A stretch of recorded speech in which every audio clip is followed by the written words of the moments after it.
नमस्कार, आप देख रहे हैं MNS न्यूज़ और मैं आपके साथ हूँ प्रीति। आज की पीढ़ी तेज रफ्तार ज़िंदगी जी रही है। सोशल मीडिया, प्रतियोगिता, तनाव और तुलना से घिरी हुई। ऐसे समय में स्वामी जी का संदेश और अधिक महत्वपूर्ण हो जाता है। वे हमें सिखाते हैं कि तकनीक का उपयोग अवश्य करें, लेकिन अपनी आंतरिक शक्ति और संस्कारों को कभी न छोड़ें। उनका मार्गदर्शन आज के युवाओं के लिए एक रोशनी की किरण बन जाती है। स्वामी जी के जीवन का एक ही लक्ष्य रहा है, मानव जीवन को धर्म, ज्ञान और शांति की दिशा देना। उन्होंने हमेशा बताया है कि वास्तविक सफलता बाहरी जीवन को जीतने में नहीं, बल्कि अपने मन पर विजय पाने में है। आइए हम सब मिलकर श्रद्धा और प्रेम के साथ पूज्य स्वामी जी का स्वागत करते हैं और उनके अमृत वचनों से अपने जीवन को सफल बनाए रखते हैं। आज हमारे साथ है स्टूडियो में उपस्थित प्रसिद्ध आध्यात्मिक गुरु पूजनीय शिवपुरी के आश्रम से योगाचार्य स्वामी श्यामदेव जी, जो देश विदेश में सत्संग और धर्म प्रचार के लिए जाने जाते हैं। स्वामी जी, हमारे चैनल में आपका स्वागत है। चलिए कुछ सवाल पूछते हैं, कुछ जानकारी लेते हैं और कुछ हम उनके बारे में पूछते हैं। हम स्वामी जी को पहला सवाल करने जा रहे हैं। सबसे पहले स्वामी जी, आपको सवाल है कि बताइए कि सत्संग क्या वास्तविक में अर्थ क्या है? देखिए, सत्संग सत्य धन संग, तो सत्य का जो संग करता है वो सत्संग कहलाता है। अभी सत्संग ग्रुप में भी होता है और स्वयं से भी होता है। ग्रुप में जो सत्संग होता है उससे ज्ञानार्जन होता है और स्वयं से जो सत्य का संग होता है उससे आत्मा का परिष्करण होता है। सत्य का संग जो देता है वो सत्संग कहलाता है और ग्रुप में जो सत्संग होता है उससे ज्ञानार्जन होता है। दूसरा प्रश्न ये रहेगा आपसे कि आज के दौर में जब लोग तनाव, चिंता में जी रहे हैं, सत्संग उनकी विकास कर सकता है? क्या प्रकार की सहायता कर सकता है? देखिए, आज का जो भौतिक युग है ये जिंदगी पूरी भागम भाग की है। व्यक्ति सुबह से उठता है, फिर उसको अपने जॉब पे जाना होता है, तो वहाँ भी उसके पास समय नहीं होता। कई बार रिश्तों में भी तनाव आता है, तो वो पूरा जीवन उसका जो है सुबह से लेकर के रात्रि के सोने तक का जो समय है वो तनाव में ही गुजरता है। सुबह घर से निकलेगा तो कभी टिफ़िन अगर टाइम पर नहीं हुआ तो पत्नी से, फिर ऑफिस में पहुंच गया, वहाँ कोई काम नहीं बना तो वहाँ फिर बॉस से, यदि कोई और अच्छा काम नहीं हुआ तो फिर वहाँ उस तनाव में आ गया। घर पर आया, कभी बच्चों से कुछ हुआ तो वहाँ तनाव में आ गया। अभी सत्संग क्या है कि सत्संग में बैठने से सबसे पहले तो ये है कि ये आपका माइंड रिलैक्स कर देता है, उस थॉट को ख़त्म करता है जिस थॉट से आपको तनाव आया है। तो सत्संग का सबसे बड़ा लाभ तो यही है कि आपकी जो नेगेटिव थॉट्स हैं उनको वो गायब करता है और पॉजिटिव थॉट्स को वो प्लेस करता है। तो वो सत्संग तो आपके जीवन में एक नया जीवन देने के लिए सत्संग होता है। अब वो उसका व्यक्ति कितना उपयोग कर पाता है अपने जीवन में, जितना अच्छा उपयोग कर लेगा उसका जीवन उतना ही सहज, सरल और बहुत शानदार हो जाएगा। पूजा करने का सही महत्व क्या है? देखिए, आपका सवाल बड़ा ही प्यारा है। पूजा के पहले हमको सबसे पहले तो ये जानना पड़ेगा कि पूजा हम किस चीज़ की कर रहे हैं, हम क्या पूज रहे हैं। तो 3 क्वेश्चन, बेसिक क्वेश्चन आते हैं। पहला क्वेश्चन होता है कि हु एम आई, मैं कौन हूँ। सबसे पहले तो वो हमको जानना है कि हम कौन हैं, पहला। दूसरा, हमारे जीवन का उद्देश्य क्या है, हम क्या कर रहे हैं। और तीसरा ये क्वेश्चन आता है कि आखिर को ये सब करने के बाद हमको आगे जब आखिरी आएगा तो उधर मतलब कहाँ जाना है ये। अब इसमें पूजा का जो पार्ट आता है, जैसे पूजा में आपने पूजा की जो बात की है, तो पूजा में कर्मकांड शामिल होता है। कर्मकांड किस हद तक व्यक्ति के जीवन में ज़रूरी है और उसके बाद फिर और जो ज़रूरी है, जैसे मान लीजिए माध्यम बनता है कर्मकांड। आपको बताएं बात कि माध्यम इसलिए बनता है कि जैसे मान लीजिए आपका घर है, यदि घर में हम किसी भगवान की मूर्ति रखते हैं और उनकी पूजा करते हैं, उनके प्रति आस्था और विश्वास रखते हैं, तो पॉजिटिविटी आती है। कर्मकांड यदि घर में होता है, पूजा पाठ जिसे कहा जाता है, यदि कर्मकांड घर के अंदर होता है तो उन मंत्रों का उच्चारण, वेद मंत्रों का उच्चारण आपके उस घर के आसपास के वातावरण को शुद्ध करता है। पूजा करने का कर्मकांड का माध्यम होता है, उससे आपके आसपास का एनवायरनमेंट शुद्ध होता है, पॉजिटिविटी आती है, नेगेटिविटी वहाँ से खत्म होती है। जैसे अब पूजा में हवन भी होता है, तो हवन में गाय के गोबर के ओपले प्लस उसके घी से जो हवन वगैरह किया जाता है वो भी पूजा पाठ में ही आता है, उससे पूरा एनवायरनमेंट शुद्ध होता है। तो पूजा का तो जीवन में आप ये मान के चलिए कि हर घर में वैसे तो पूजा होती ही है, और जो लोग पूजा नहीं करते हैं तो आप ये मान के चलिए कि कहीं ना कहीं कि वो नकारात्मक विचारों के वो ग्रसित रहते ही रहते हैं। दूसरा सवाल, क्या घर में की गई पूजा और मंदिर में की गई पूजा जी, उसमें कुछ अंतर है? देखिए, पूजा घर में करें या मंदिर में करें, बहुत ज़्यादा कोई डिफरेंस तो होता नहीं। यदि घर में बाल्यकाल से ही जैसे कोई बच्चा पूजा करता चला आ रहा है तो उसकी एनर्जी वहाँ पे इकट्ठी हो जाती है। अब मंदिर में पूजा का जो विधान है, जैसे कई बार हमारे विद्वान लोग बता देते हैं कि भाई आप मंदिर में पूजा करवाएं तो उसका लाभ ज़्यादा होगा। ऑब्वियस सही बात है, इसमें कोई दो राय नहीं है, क्योंकि इसके पीछे का जो विज्ञान है वो विज्ञान ये है कि घर हमारा स्क्वायर होता है और मंदिर हमारा गुंबज होता है।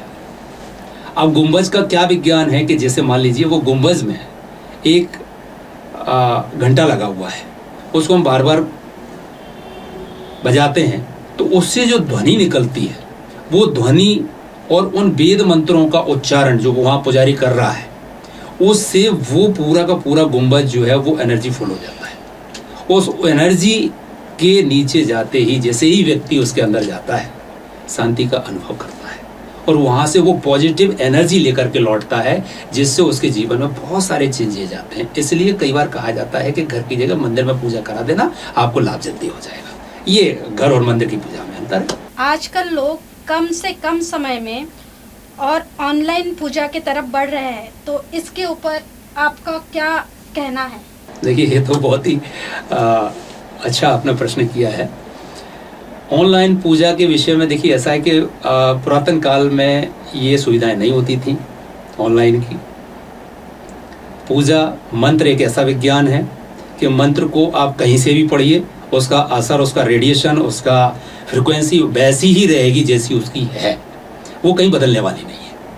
हम यहाँ से मंत्र बोलेंगे, अमेरिका वाला ऑनलाइन सुन रहा है, बिल्कुल वही फ्रिक्वेंसी उसको मिलेगी, उसका वो रेडिएशन भी वही जाएगा जो यहाँ पर है, उससे कोई फर्क नहीं पड़ता है, मैं आपको बता दूं। बल्कि इसमें समय बच रहा है। हम यहाँ हैं, वो वहाँ पर है, वो यहाँ आएगा, फिर बैठेगा, कराएगा, तो उसको समय बहुत लग जाएगा। अब ये समय का बचत हो रही है, मतलब ये टेक्नोलॉजी आ गई है, तो उसके कारण से हम लोग कहना चाहिए कि और फास्ट हो गए, आगे चलने के लिए और फास्ट हो गए। हाँ, एक चीज़ और इसमें मैं कहूँगा कि ऑनलाइन और ऑफलाइन में थोड़ा सा बेसिक डिफरेंस ये है कि जब ऑफलाइन व्यक्ति बैठता है तो जो व्यक्तित्व है, जैसे मान लीजिए कोई भी जो पूजा करा रहा है, जो व्यक्तित्व है, उसके व्यक्तित्व का असर उस व्यक्ति के साथ आ जाता है। ये फर्क आता है बस, क्योंकि वो पॉजिटिव ऊर्जा लेकर के जो जी रहा है, उसकी वो पॉजिटिव रेज उसको मिलना शुरू हो जाती है जब वो वहाँ बैठता है। या यूँ कह लीजिए कि जिस जगह पर, जैसे मान लीजिए हम उदाहरण के तौर पर महाकाल मंदिर में पूजा करा रहे हैं, तो महाकाल मंदिर की एनर्जी है, वो एनर्जी वहाँ उसको मिल जाती है। ये फ़र्क आता है बस ऑनलाइन और ऑफलाइन में। बाकी तो मंत्रों का रेडिएशन और फ्रिक्वेंसी तो वही है, उसमें बहुत ज़्यादा अंतर तो नहीं जी। एक विशेष सवाल रहेगा, आज के युवा वर्ग के लिए सत्संग कितना आवश्यक है? देखिए, आज का युवा वर्ग जो है लगभग भटक रहा है। कारण है आपका ये इंस्ट्रूमेंट, इसने बहुत भटकाव किया है, इतना भटकाव कर दिया है कि वो अपने संस्कार, संस्कृति और धर्म को भूलता ही जा रहा है। ठीक है, पाश्चात्य सभ्यता हावी है, लेकिन हमारे संस्कार, हमारी संस्कृति, हमारा धर्म, ये पद्धतियाँ यदि आज हम भूल रहे हैं तो युवा के लिए तो बहुत ही आवश्यक है। और यदि ये सारी चीज़ें उसके जीवन में यदि आ जाती हैं तो आप ये मान के चलिए कि आने वाला जो युवा है वो देश को संभालने वाला है। तो हमें तो बल्कि कहना चाहिए कि हम जैसे लोगों को तो और बढ़ चढ़ के युवाओं के लिए ये काम करना चाहिए। उनको इससे हमारी संस्कृति और परंपराओं से उसको परिचित कराना चाहिए और उसके जीवन में सत्संग के महत्व को बताना चाहिए कि आपके जीवन में इसका क्या महत्व है। और यदि वो जुड़ करके उससे काम करता है तो मैं ये नहीं कहता कि टेक्नोलॉजी का ज़माना है। अरे भाई, टेक्नोलॉजी आई कहाँ से? हमारी जो आध्यात्मिक टेक्नोलॉजी है, जो वेद की टेक्नोलॉजी है, उससे बड़ी टेक्नोलॉजी तो कोई संसार में है ही नहीं। आज जितना भी आप फिजिक्स, जितना भी आप जो भौतिक विज्ञान देख रहे हैं, वो सबका पिता आध्यात्म का विज्ञान ही है कहीं ना कहीं। तो युवाओं को जुड़ना चाहिए और सत्संग करना चाहिए, उससे बहुत आगे तक वो जा सकते हैं। सत्संग से व्यक्ति के जीवन में वास्तविक परिवर्तन आ सकता है। देखिए, मैं एक छोटी सी बात बोलता हूँ, आप झूठ बोल करके देखिए। झूठ बोलेंगे दिन भर डर लगा रहेगा कि कोई पकड़ ना ले, और यदि सत्य बोलेंगे तो आप एक कॉन्फिडेंस में रहेंगे कि मुझे पकड़ तो ले तो क्या बिगाड़ देंगे। तो ये कॉन्फिडेंस आता है सत्य को पकड़ देते, सत्य का संग करने से ये कॉन्फिडेंस आता है व्यक्ति के अंदर और वो अड़िग रहता है अपने कार्यों में। यदि सत्य का संग नहीं ले रहा है, कहीं ना कहीं बाइफिकेशन में है, तो वो एक डरा हुआ सा रहेगा, सहमा सा हुआ रहेगा। फिर वो सारे के सारे जो कहना चाहिए ओवर थिंकिंग करेगा कि अरे उसने ऐसा कर दिया, वैसा कर दिया, तो फिर मेरा क्या होगा। तो कहीं ना कहीं फिर वो कहना चाहिए उसका ग्राफ गिरेगा और वो डिप्रेशन की तरफ चला जाएगा। इसलिए जीवन में सत्संग बहुत जरूरी है, बहुत ही जरूरी है। क्या आप कोई ऐसा अनुभव साझा कर सकते हैं जहां सत्संग ने किसी का जीवन बदल दिया हो? बिल्कुल बिल्कुल, ऐसे तो मेरे साथ कई अनुभव हैं।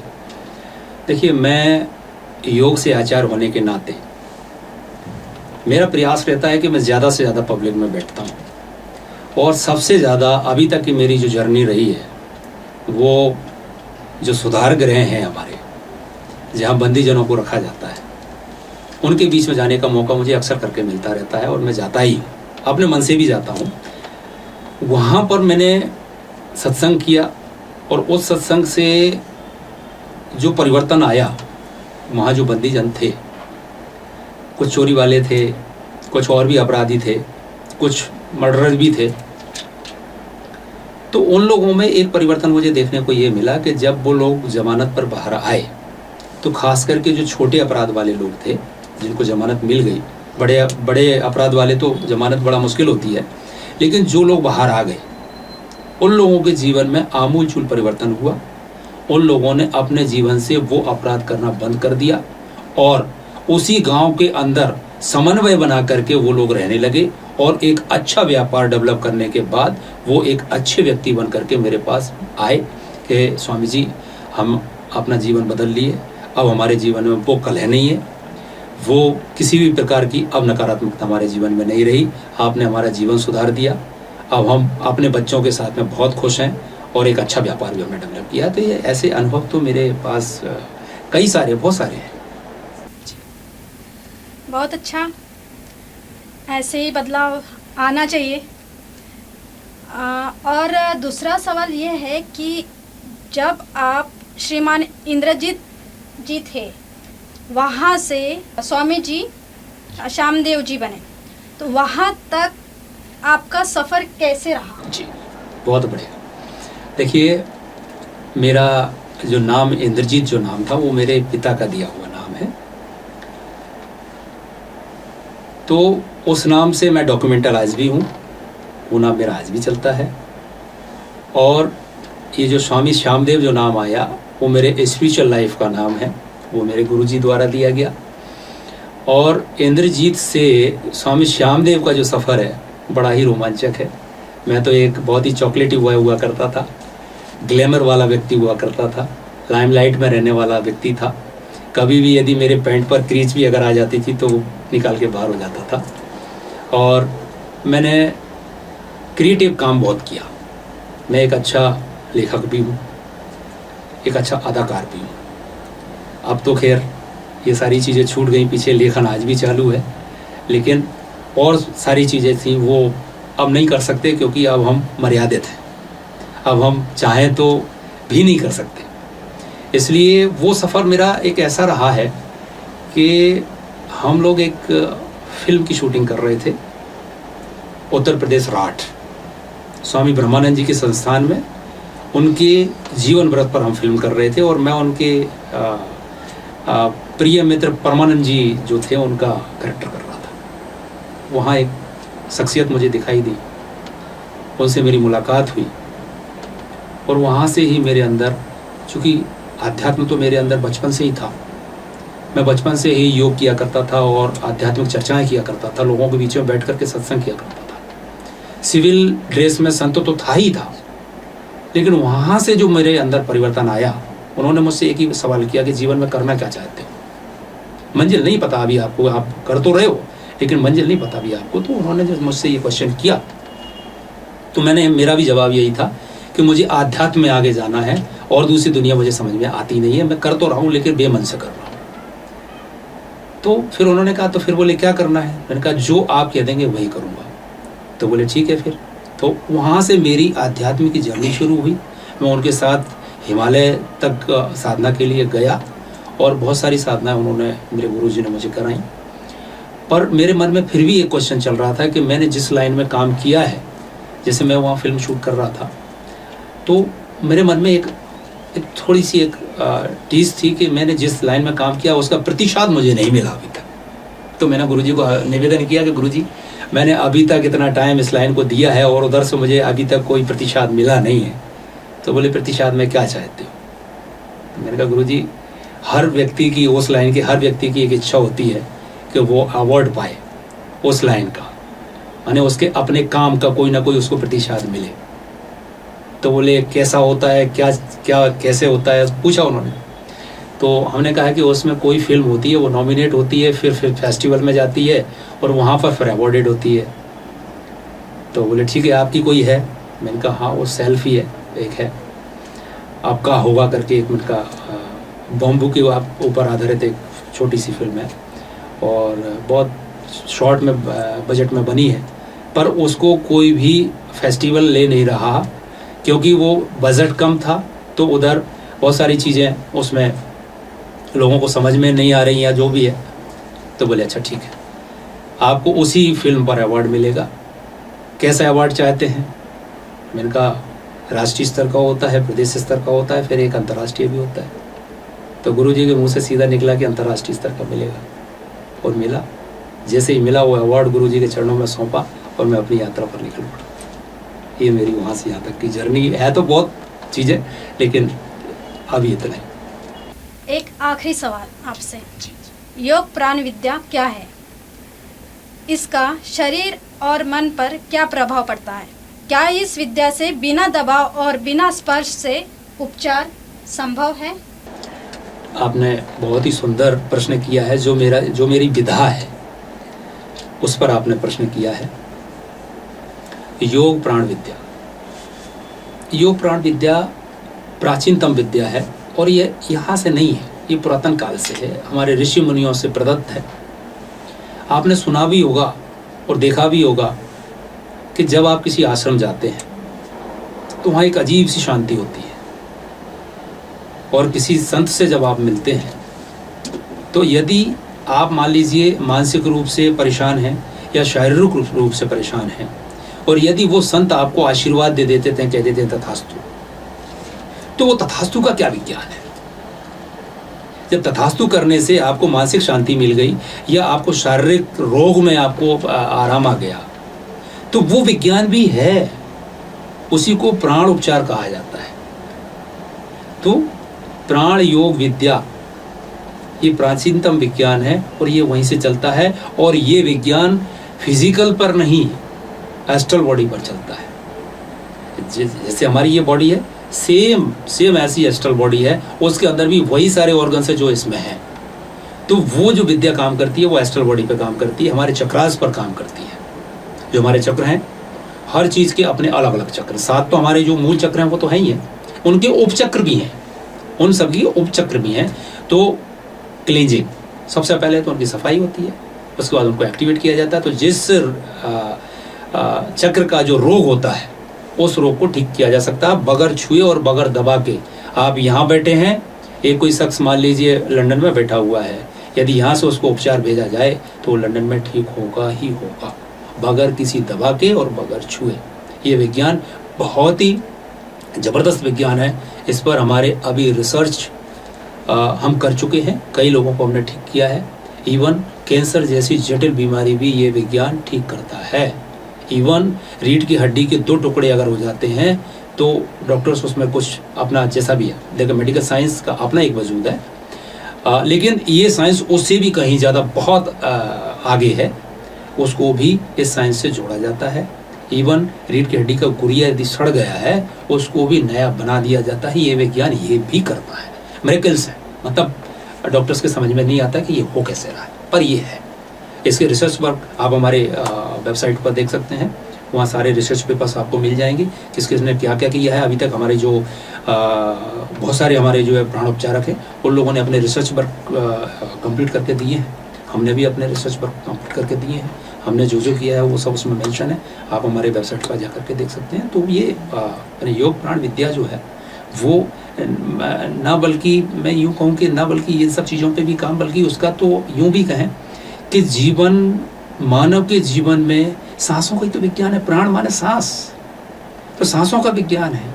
अब सांसों पे जिसने अपना कंट्रोल पाया और जिसने अपनी पीनल ग्लैंड पर काबू पा लिया, जिसने अपने सबकॉन्शियस माइंड पर काबू पा लिया, वो दुनिया के लिए इधर यहाँ डैशबोर्ड है, उस पर जो बटन दबाएगा वही बटन काम करना शुरू कर जाता है योग प्राण विद्या उपचारक के साथ। तो उसका जो विशेषज्ञ हो जाता है वो जो चाहे कर सकता है, क्योंकि ईश्वर अंश जीव अविनाशी। जब ईश्वर का अंश है तो उसी के जैसा है, पावर उसके अंदर वैसा ही आना शुरू हो जाता है। ये विज्ञान तो बहुत, अभी इसके विषय में तो अगर आप जितना कहलवाएंगे शायद समय कम पड़ जाएगा, क्योंकि इसका तो इंटरव्यू एक अलग से ही होना चाहिए मेरे हिसाब से।